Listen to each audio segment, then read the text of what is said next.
جهنمی بعدی همش بلش مثلا سنه باش بابا تحول نکن نامه اما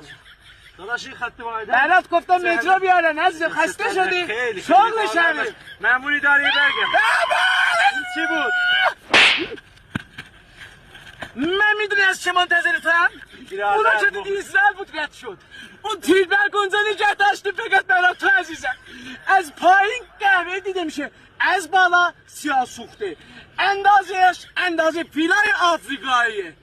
شما زهره برگا رو گت میکردی تولید کننده خودمون بودیم مصرف کننده یه چی دیگه من از درد شما محصول برزخ شدم فقط منتظر بودم شما بیاید اینجا شما اینجا تحصیل میذارید خدا رو بس کن مصرف زیاد بود به هر حال باید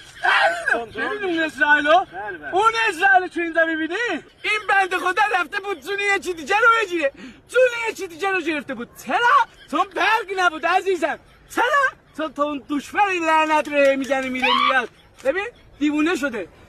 داره برزخ رو جاری میزنه چرا تنبیه شد این زلزم اون تیر برگ رو جوری جا میکنی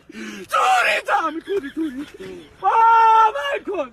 یعنی جان داره ازت بیاد بیرون باید کلش جا بشه بفرما